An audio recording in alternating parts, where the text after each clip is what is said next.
Olá, meus amigos, minhas amigas, parceiros e parceiras. Tudo bem com vocês? Eu espero que sim. Bem-vindos ao meu canal Multiplicação de Esperança. Meu nome é Miguel. E como sempre eu tenho uma palavra rema para nossas vidas. Que Deus venha abençoar a vida de cada um de vocês de uma forma muito rica. E que o Miguel nesse momento desapareça, mas apareça o Cristo. Você pode meditar aí no seu lar. 1 Reis, capítulo 3, versículo 16 até o 28. Narra-se o texto em que Salomão julga a causa das duas mulheres prostitutas. Então você leia aí esse texto e nós vamos aqui aprender algumas lições sobre ele. Primeira lição: a sabedoria que Deus concede a Salomão não o transforma em um soberbo. Segundo a lei civil, moral e religiosa dos judeus, a causa dessas duas prostitutas de modo algum poderia ser julgada pelo rei Salomão, pois elas viviam à margem da lei e não dentro dela. Quando Salomão atende essas duas mulheres, que além de serem prostitutas também eram pobres, ele demonstra que o talento, o dom, a sabedoria divina que Deus outorgou a ele não subiu para a cabeça, pois ele humildemente está recebendo duas mulheres prostitutas do palácio em que estava havendo um banquete. E ele não se sente autossuficiente na frente dessas mulheres, ele não se sente superior em momento algum, porque ele mesmo se lembra que em 2 Crônicas 1:10, ele pede sabedoria a Deus para sair e entrar diante do povo. Ele se lembra que ele pede sabedoria a Deus não para sair e entrar diante dos príncipes. Ele se lembra que ele pede sabedoria a Deus não para sair e entrar diante das princesas, diante dos reis, diante dos chanceler. Ele pede sabedoria divina para estar no meio do povo, julgando a causa de cada um que necessitasse. É por isso que está escrito em Provérbios 18:12, antes de ser quebrantado, eleva-se o coração do homem, e diante da honra vai a humildade. Quer ser honrado nessa terra? Seja humilde primeiramente. Ou seja, o que Deus nos dá é para ajudar as pessoas. Segunda lição: o que é seu, o que é dos outros é dos outros. Assim dizia o meu saudoso pai a mim quando eu era pequeno. A falsa mãe desnaturada que não teve o cuidado de cuidar de seu bebê dormindo em cima dele e o matando, agora quer o bebê da mãe verdadeira. Além de ter assassinado o seu bebê, agora ela quer cometer um outro delito, que é roubar o bebê da mãe verdadeira. Qual a revelação que nós temos aqui? Vivemos em dias em que uma sociedade, em que estão vivendo pessoas que querem transferir as suas culpas e não confessá-las. Mas Provérbios 28:13 está relatado: aquele que encobre as suas transgressões nunca prosperará, mas aquele que as confessa e deixa alcançará a misericórdia. A mãe falsa não cuidou do que era dela e agora quer matar o que não era dela. Destruiu o que era seu, agora quer destruir também aquilo que não é seu. Tem pessoas desta forma dentro da igreja, que não conseguem administrar aquilo que o Senhor concede a elas, perdem e depois querem matar o que é do outro. É só nós lembrarmos de Caim e Abel. Caim não tinha o que Abel tinha, eu não vou entrar em detalhes. E em vez de se espelhar nele, aprender com ele e receber dele tudo que ele já tinha recebido, ele então resolve matar Abel. Não tinha o que Abel tinha, e então ele mata Abel. Terceira lição: não se impressione com teatro. Enquanto aquela falsa mãe discursava para o rei Salomão, Muitas pessoas que estavam ali, quem sabe, derramaram lágrimas. Muitas pessoas que estavam ali naquele lugar, quem sabe, suspiraram, tiveram até arrepios. Porém, Salomão não se deixou levar pelo seu lado emotivo e agiu pela razão. Ele não se deixou levar pelo seu emocional.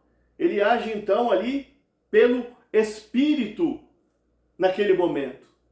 Qual a revelação que nós temos aqui?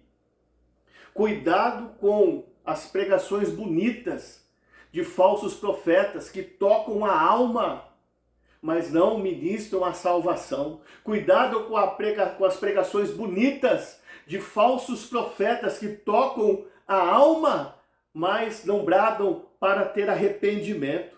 Por isso que diz em Jeremias 23 e 21, não mandei os profetas, todavia eles foram correndo, não falei com eles, todavia eles profetizaram. Então, muito cuidado para não deixar o seu lado emocional, o seu lado emotivo ser envolvido. Você se lembra também de um texto que está lá em 1 Reis, capítulo 13, do 15 ao 24? O profeta novo foi enviado a uma cidade pelo Senhor. E o Senhor revelou a ele, vai lá, prega a minha palavra, não come, não bebe na casa de ninguém, não se hospeda na casa de ninguém. Entrega a minha mensagem e volta. Ele foi e fez isso. E quando ele estava voltando já, quem sabe metade do caminho, havia lá um profeta velho. Ele ficou sabendo que este profeta novo foi lá e pregou, fogo caiu, almas se renderam. E disseram como que foi o procedimento dele. Ele veio aqui como um profeta mesmo. Ele pregou, não quis pão, não quis água, não se hospedou em lugar nenhum, voltou e foi embora. Pois o profeta velho foi até ele, chegou até ele e disse, vem cá, você é o profeta novo? Sim. Olha, você tem que ter honra, rapaz. Você foi lá na cidade, teve gente que quis te dar pão, te dar água, te hospedar e você não quis. O Senhor disse para mim, que era para mim ir pregar e não se hospedar em lugar nenhum, nem comer pão, nem beber água. Não, que é isso, rapaz, eu sou profeta velho, eu sou maduro, eu tenho experiências. Deus me visitou, falou para vir aqui até você dizer para voltar lá, que Ele quer te dar honra agora. É para você comer, beber e se hospedar. O profeta novo vai e faz isso. Aí depois o profeta novo volta de novo para ir embora. Um leão o mata no caminho. Cuidado com as pregações bonitas, que trazem impacto, que trazem arrepios, mas não falam de arrependimento, não falam de conserto. Lição 4. A espada revela a falsidade e a mentira. Salomão disse, trazei-me uma espada. Lembra-se de Efésios 6:17? O que está escrito lá? A espada do Espírito, que é a palavra de Deus. A palavra é uma espada. E a espada, naquele momento, desnudou a falsa mãe. Porque ali a mentira é revelada. Por isso que diz em Colossenses 3:9, não mintais uns aos outros, porque já vos despistes do velho homem e vos revestistes do novo homem, que se renova por conhecimento. Então a espada desnudou a mentira que habitava na vida da falsa mãe. A espada também desmascarou o engano, o fingimento e a inveja que a falsa mãe tinha da mãe verdadeira. Por isso que está escrito em 1 Pedro 2:2, deixando toda a malícia, engano e fingimentos e invejas. Então a espada revelou tudo que abrigava no coração da mãe falsa contra a mãe verdadeira. Porque naquele momento que Salomão fala da espada, tudo é revelado naquele momento. Tem pessoas se levantando contra a tua vida e ministério, a espada do Espírito vai revelar para você. Vai desnudar essa pessoa ou essas pessoas. Vai desmascarar essa pessoa ou essas pessoas. Agora vamos para o tópico 5, a lição 5. Vigie para que você mesmo não venha matar o seu próprio sonho. O teu sono não pode ser maior do que o teu sonho. Gerar é fácil, difícil é cuidar do que foi gerado. A própria mãe matou seu filho dormindo em cima dele. Qual a revelação que nós temos aqui? Ande na direção de Deus, para não passar por cima das promessas de Deus. Ande na direção de Deus, para não passar por cima do projeto de Deus. Ande na direção de Deus, para não passar por cima da herança de Deus. Salmo 127:3 diz que os filhos são a herança do Senhor. Se você for lá em Provérbios 6:9, está relatado: até quando preguiçoso dormirás? Até quando estarás deitado? Então nós temos que sair dessa inércia, nós não podemos continuar tendo esse sono espiritual, e quem sabe esse sono espiritual está fazendo com que nós venhamos passar por cima dos projetos, planos, da herança de Deus para a nossa própria vida. Você se lembra o que aconteceu lá em Mateus 13, do 24 ao 25? O texto relata que o homem semeou boa semente no campo. Mas, quando os homens dormiram, veio o inimigo de noite e semeou o joio no meio do trigo. Temos que sair da morte espiritual. A Bíblia nos relata lá em Miqueias 2:10, levantai-vos, porque não será aqui o vosso lugar de repouso. Lição 6, é melhor sofrer o dano do que perder para a morte. Entenda uma coisa aqui. A verdadeira mãe preferiu ver o seu bebê vivo nos braços da falsa mulher do que ver o bebê morto nos seus braços. Para ela, a vitória aparentemente falsa da mãe falsa era a sua vitória. Em certos momentos da vida, é melhor você ter paz do que ter razão. É como está escrito em 2 Coríntios 6:8, por honra e por desonra. Por ela amar tanto o seu filho, ela estava escolhendo naquele momento ser desonrada na frente de todos. Pelo menos ela conseguiria ver o seu filho vivo e não morto em seus braços. Existem certos momentos da vida que nós temos que engolir sapo, para que a obra de Deus, para que o evangelho não seja então escandalizado. Lição 7. Sabedoria para julgar.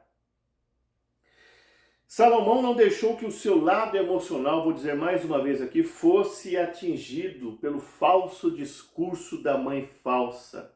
Ele teve equilíbrio e tomou suas próprias conclusões. Eu vou falar de um outro lado agora.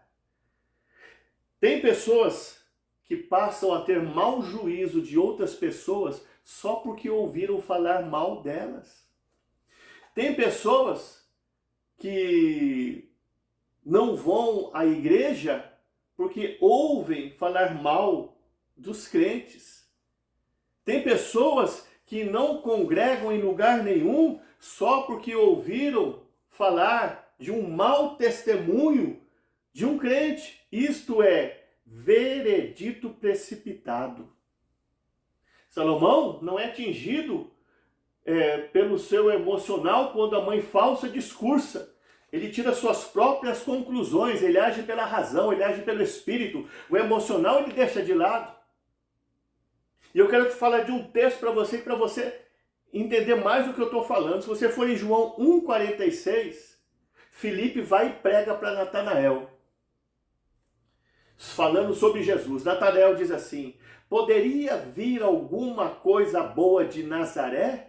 Sabe o que Filipe responde para ele? Vem e vê. Ou seja, sai daqui do lugar que você está, vamos lá no lugar onde o meu Cristo está pregando, veja ele pregar, olhe nos olhos dele, sinta as suas palavras, observe as atitudes dele, o comportamento dele e tire as suas próprias conclusões.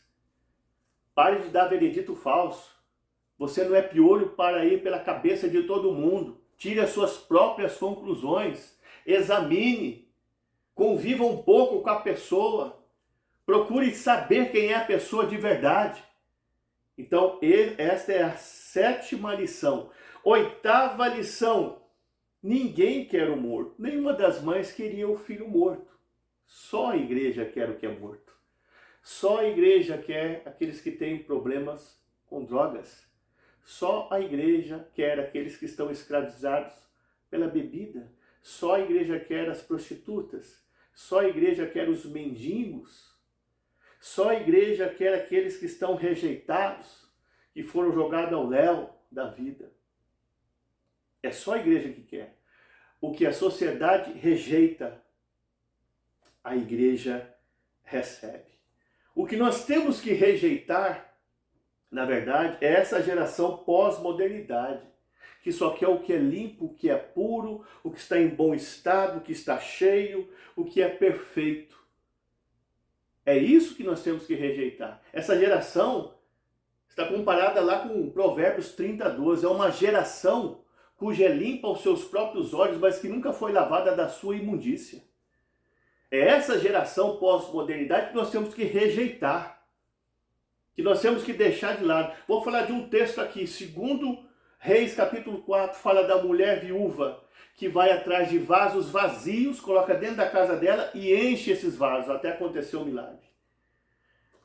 2 Reis 4 fala dessa mulher viúva. Mulher é a igreja, porque nós sabemos que a mulher simboliza a igreja. A casa dela é a casa de Deus, e os vasos são os servos. Por exemplo, ela foi atrás de vasos vazios. Vamos dizer que a igreja tem que ir atrás dos vasos vazios, quebrados, rachados, deixados para trás, aborrecidos, humilhados. Ela foi atrás desses vasos vazios e encheu dentro da casa de Deus. A igreja tem que ir atrás dos mortos, dos vazios, dos decepcionados, frustrados emocionalmente. É esse o papel da igreja. Lição 9. O que adianta ter o dom e não usá-lo? Em 2 Crônicas 1:10 eu já disse, Salomão pede sabedoria para Deus para entrar e sair diante do povo.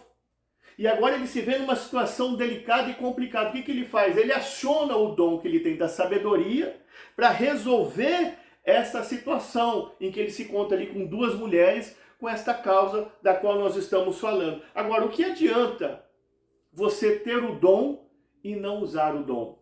Salomão usou no momento do problema. Tem crente que perde o dom, perde o talento e não usa. Romanos 11:29 está relatado que os dons e a vocação de Deus são irrevogáveis, ou seja, ele não tira. Mas o que adianta Deus não tirar o dom de você, se você não tira o dom de dentro de você e entrega ao mundo? Você sabia que isso vai ser cobrado? Você tem que usar aquilo que Deus te deu. Por isso que um pregador disse que o cemitério é o lugar mais rico do mundo. Porque lá estão milhões, bilhões de crentes que desceram à sepultura cheios e não vazios, porque você tem que partir vazio. Você tem que entregar ao mundo aquilo que Deus te deu. E os crentes morrem cheios, com os dons e talentos ali que nunca usaram. E isso é riqueza. Lição 10. Se você não for minha, não será de mais ninguém. Eu usei essa fala, que é muito falada pelos os esposos que são rejeitados pelas suas esposas. Eles dizem isso, né?